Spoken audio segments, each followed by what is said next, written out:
everyone, a very warm welcome to English and More. This is Shweta Roy, your English teacher, and today we are going to talk about a beautiful and a very philosophical poem, Fire and Ice by Robert Frost. This poem is particularly my personal favorite, and I'm sure after reading this poem and understanding the depth of this poem and its philosophical themes that is conveyed by the poet in this poem, you will also be mesmerized as I was after the first reading of this particular poem.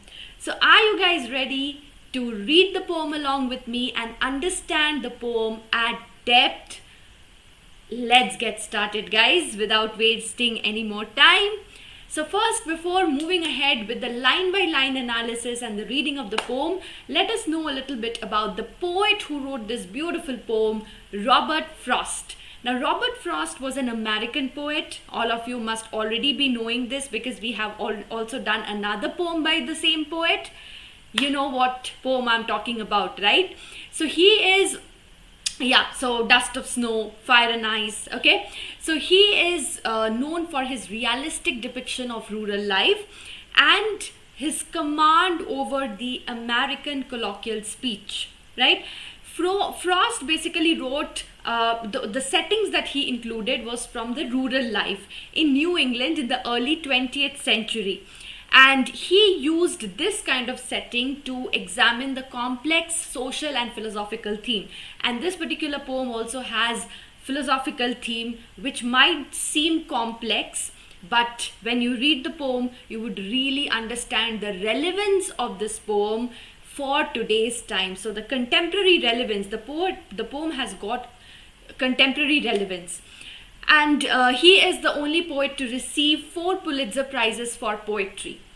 Now, that was about the poet. Before proceeding with the poem, let us know a little bit about the poem, about the background of the poem, right? Now, you all know that there has been a fascination throughout the world about how will the world end. And I remember that there had been a prophecy about the world ending very soon. I think it was 2014 or 2012. I don't remember the exact date. It was prophesied that after this date, there is no more calendar, so the world will end. I hope you also remember that, right? In recent years, these discussions have centered around nuclear disaster and immense climatic change. You all know how global warming is changing the climate, and how, because of global warming, the icebergs are melting, the sea level is rising, and there is a climate change. We all are aware about it. So we are apprehending that this climate change, this global warming, or maybe nuclear disaster could be a possible, result of the world to get end, right? Now, 2000 years ago, the Revelations chapter was added into the Christian Bible. Mostly all religious texts talk about the world coming to an end, the final, what will happen after the world will, the catastrophic end of the world. All religious texts talk about the catastrophic end and what is going to happen next, right? So a Revelation chapter was included in the Bible 2000 years ago, and that detailed a prophetic vision of the end of the world. This is an important point to note. When you get value-based questions, you can add these points accordingly based on the context, right? Wherever appropriate. Now, there has been a long topic embedded in, so this particular topic of the world coming to an end and the possibility and the causes that would lead to the world come to an end had been embedded in human psyche for a long time. Robert Frost also added his ideas, and we will see what his ideas and opinions are about the end of the world in this particular poem, Fire and Ice, which is one of his most famous poems and definitely one of the most powerful ones. Now, Frost wrote this poem in 1920, which was 2 years after the end of the World War. A time when revolution, apocalypse, social and political chaos were on people's mind, right? So end of the First World War, of course, World War is a great political happening, right? And that was the time when we had all these things in mind, like social and political chaos, apocalypse, revolution, right? And especially on the poets' mind, the poets were also writing. Poets write about the social changes that they see, right?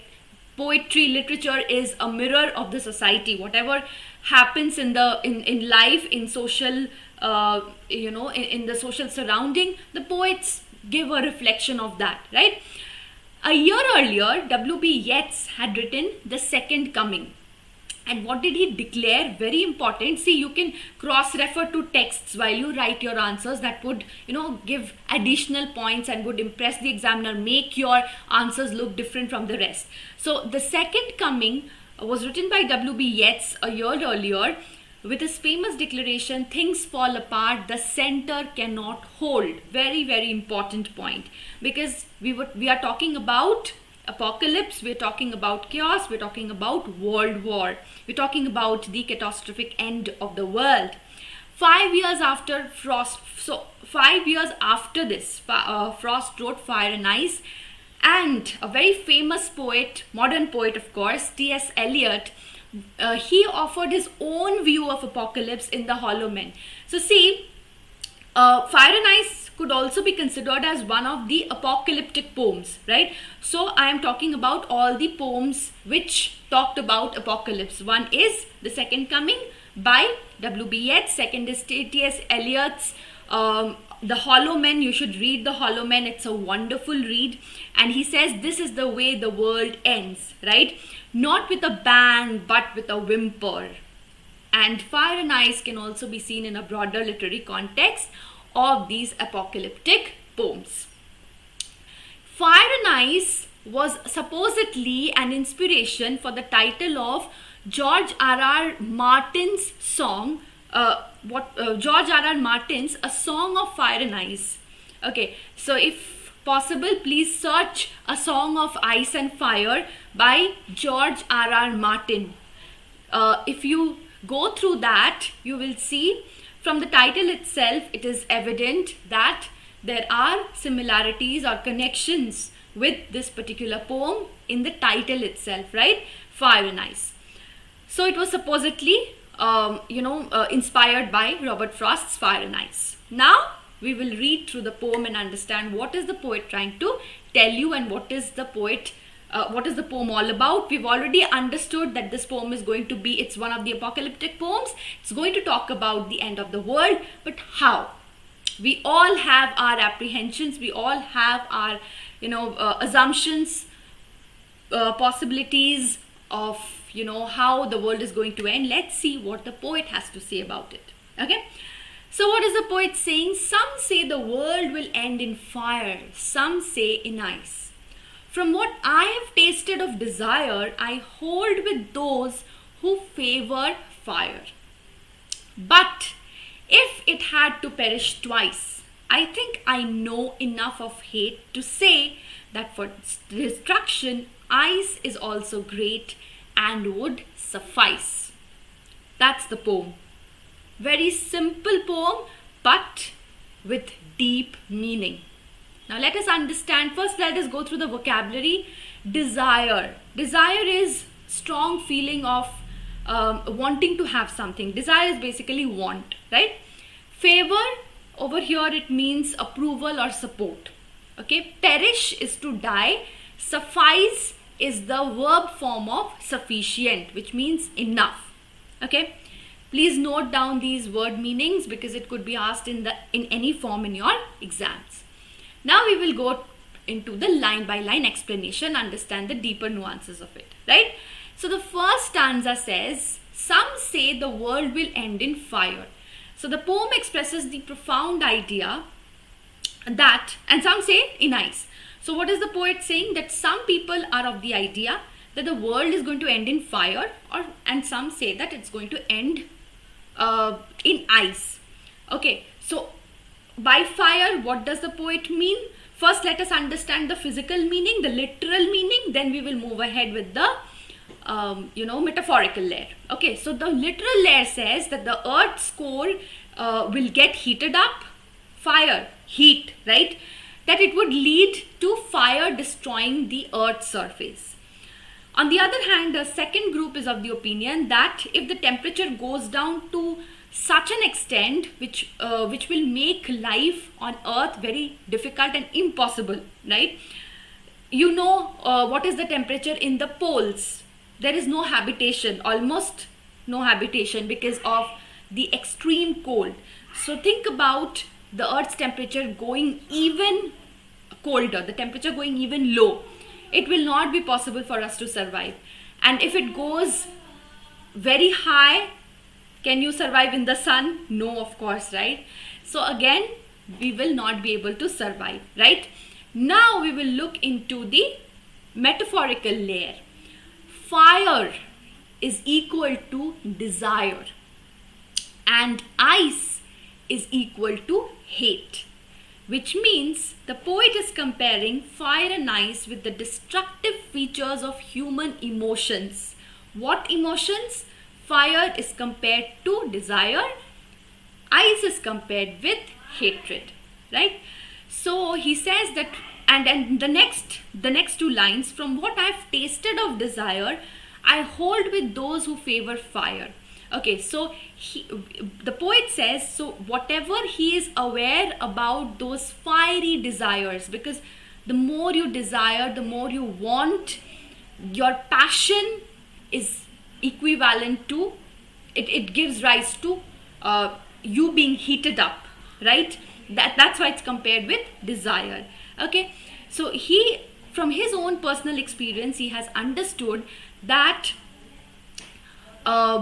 he says that he favors the one who is of the opinion that the world will end in fire. I hold with those who favor fire. Okay, so he brings out the idea that human beings, if we let go our emotions unmonitored, then what will happen? It will bring chaos and ultimately the catastrophic end of the world. So the poet is supporting those in the first stanza who thinks that the world will end in fire, and by fire he means the unbridled desire of human beings. Okay, now see, how can desire lead to the end of the world? When you have a desire to get each and everything and your desire is uncontrolled. Okay, you have a house, you want a car. You have a car, you want something else.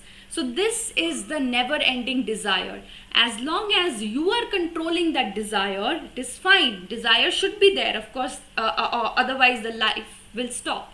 But if desire starts controlling you, then you resort to crime, right?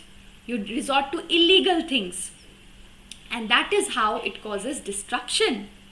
So if there is limitless desire, it could cause one man killing the other, yes or no? And that is what is happening in today's world as well. Why are there so many crimes? It is mainly, the root cause is unbridled desire. You're not satisfied with what you have. You always want more. That is human. See, nature has enough to satisfy human need, but it cannot satisfy human greed. And people today have become greedy, and in their greed, people are cutting down trees. And when people are cutting down trees, what is happening? They have to suffer Mother Nature's fury. So that is why the entire climatic change, global warming, and all of that, right? So that is how desire could lead to the end of the world. Unbridled desire, uncontrolled desire. So it is also destroying your own self. If you have unbridled desire, you are never pacified, you are never satisfied, right? So it is also destroying, you are also destroying your own self. So that is how ultimately it will lead to the end of the world. That is what the poet thinks. Next stanza, if it had to perish twice.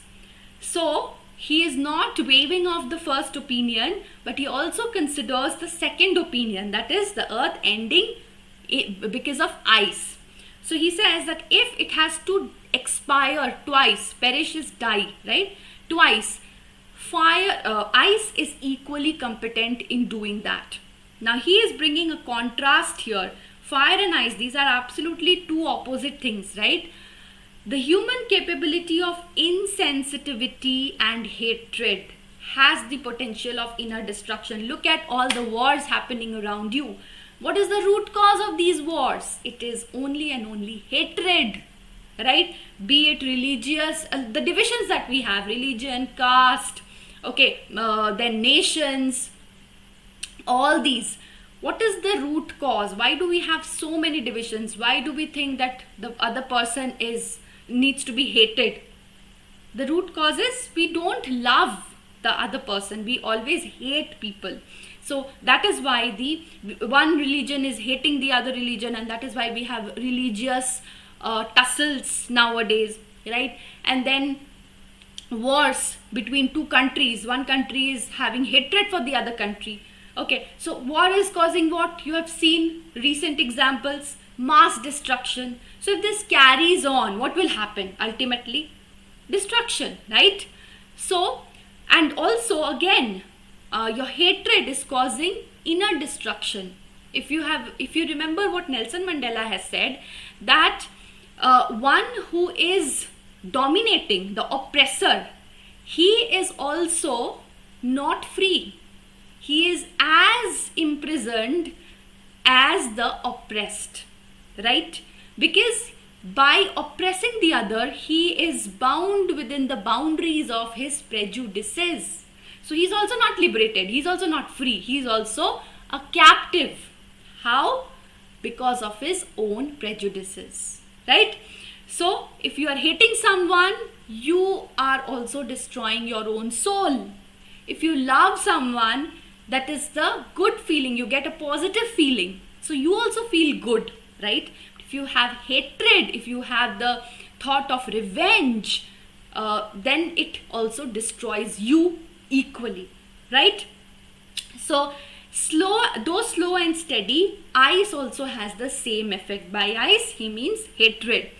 So if there is an option between fire and ice, ice would also be equally competent in causing the end of the world, right? So if the earth is still left after the destruction caused by fiery desire, if it is still left and if it has to perish or die twice, then ice is also equally competent in doing that. Okay, that's the poem all about, right? Now this poem, there are some points, again additional points, which I don't think anybody will give you, okay, but I'm giving these points so that when you write these points in proper contexts and in a wherever required in your answer, especially the value based answers, your answers would seem different from the rest. Okay, so as I told you, the poem was published in 1920. It was published in 1923 volume of Frost's New Hampshire, and it was note this point, it was reportedly inspired by Dante's Inferno. This is a point to be noted. This poem was inspired by Dante's Inferno. If you've not read Inferno, please, this is something which everyone should read. Okay, it's a beautiful one, right? Particularly how he describes hell. Okay, now hell in Dante's Inferno is described as having 9 layers or rings. Okay, and in this particular poem, if you notice the lines, how many lines are there? 9 lines. Okay, so Inferno also describes the deepest aspects of hell as being burning with flame and being submerged in unbreakable ice. So burning with flame, being submerged with unbreakable ice. Don't you find the similarity here in the poem? The world being destroyed by fire and ice, right? So Dante's Inferno has inspired the poet when he composed Fire and Ice, and these are the points which tell you the similarity. Okay, so note these points. This will make your answers different. Now coming to literary devices, what are the poetic devices in this poem? First, we have alliteration. You know by now what is alliteration. The repetition of the consonant sound at the initial syllable. For example, favor, fire. The F sound is repeated. World, will. W sound is repeated, and it should happen at the initial syllable, not in the middle. If it is in the middle or towards the end, that is consonance, not alliteration. Okay. Imagery. Some say the world will end in fire. To say that for destruction, ice is also great. So when you are reading these lines, you can almost visualize the earth getting destroyed in fire or in ice. That is visual imagery. Okay. Next is assonance. Assonance is repetition of the vowel sound. So hold with those who favor fire. So O, the sound O has been repeated, right? And anaphora. Anaphora, some say. So when the words are repeated in subsequent lines, that is anaphora. So some say is repeated at the beginning of lines 1 and 2. So that's anaphora. What is the rhyme scheme? It is ABA, ABC, BCB. That's the rhyme scheme of this particular poem. Now we will also do some question and answer so that you get an idea how to approach the questions. And I want everyone to participate in the class. Mention in the comment section or in the chat the answers to the question. Okay, so the first question that I have for you, after reading the poem, you can definitely give me the answers in the chat or in the comment section. I would go ahead and read. Okay, so please don't forget to give your answers. For Frost, what do fire and ice stand for? By now you have already understood. I have told you the inner meaning of the so first of all, you have to say that fire and ice both are used as symbols, right? The word fire stands for desire, and by desire, what do we mean? Greed and lust. In today's world, mankind's greed that is definitely endangering the planet Earth. And ice is hatred, which is indifference. Why is ice compared with hatred? Because indifference gives coldness, right? So that is why ice and hatred. Okay, so it also has the same potential of causing a catastrophic end. Next is, why does the poet hold with those who favor fire? This also I was trying to explain you when I was reading the poem. So the poet sides with those who believe that the world will be destroyed by fire. Now first you have to say, what does fire mean? Fire means desire, lust, greed, etc. So according to the poet, desire is powerful and would lead to a quick end of quick end, since people's desires are eternal. I told you how you want one, after you have got one house, you want a car.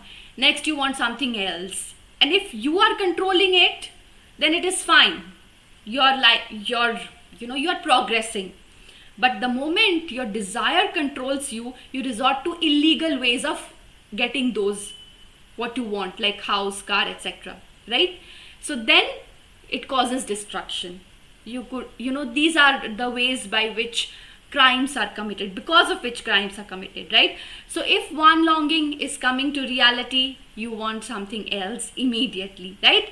So and all your desires can never be fulfilled. So that would you will never be satiated, and that leads to hostility, competition, and as a result, unhealthy competition. Healthy competition is fine. If it is unhealthy competition, then it causes destruction.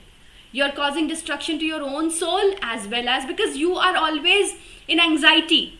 You are not getting what you're wanting, right? So that gives you anxiety, that gives you stress. So again, you are causing harm to yourself as well as to the other person if you are resorting to some illegal or unfair means of getting what you want. Okay, so this experience of the poet leads him to hold or support those who favor fire. Favor fire as in consider that fire is going to be the cause of the end of the destruction.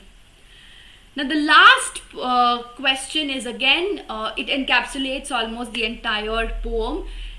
The poem Fire and Ice carries with it deep thematic ideas. As I told you, this particular poem has deep philosophical meaning and it exposes the darkest traits of humanity. So what are the two darkest traits of humanity, which is the cause of the destruction according to the poet, when we are consumed by hate as well as unbridled desire, right? And the greater evil is desire according to the poet. Okay, if after getting destroyed by unbridled desire, something is left in earth, and if it gets a chance to perish twice. Okay, perish twice is a paradox, by the way. There is a figure of speech there as well. It's a paradox because they are contrary to each other, but there's a deep meaning. Okay, paradoxes are when two opposite words are there, they are contrary to each other. Okay, how can something perish twice or die twice, right? So, but there is a deeper meaning, right? So that is a paradox, right? So Frost is providing a powerful statement again on greed, jealousy, saying that the above trait of humanity is the most likely to lead to its demise. And desire is the greatest problem. It could cause war, even hatred. Hatred causes war, right?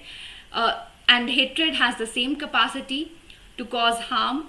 So, however, he lessens the relative importance of hatred, but still he says that it is equally competent in ending the world, right? And finally, I would like to end the session with the homework question, which I want each one of you to answer to this answer in the comment section. I am not getting your answers in the comment section. I think in the last chapter, in the previous session, I just got one answer from one student, right? So I want more of you to participate and practice writing answers, because in this particular academic year, you will get subjective questions. Okay, so I want you to practice right from the beginning. Okay, so this is your question. Today's world is conflict ridden. I told you that this poem is very, very it is relevant. It has got contemporary relevance, right? People fight over various issues, and there is no peace in the world. You can see burning examples. Okay, and so explain or describe this situation based on the reading of the poem Fire and Ice. Please don't forget to comment on this question. It's a very important question. And next class, next session, I will be taking the names of the students who have written the answer in the comment section, who have commented, and also I would try to read out the answers if possible. Okay. Till then, take care. I hope you enjoyed the video and I hope you understood the poem. If you have any doubts, don't forget to mention in the comment section. I would surely reply there, or else I would take up your doubts in the next session. And do not forget to miss out any of the sessions, so please do stay tuned, subscribe to the channel in case you haven't, share this video amongst your friends, and don't forget to like the video. Thank you so much. Take care. Bye.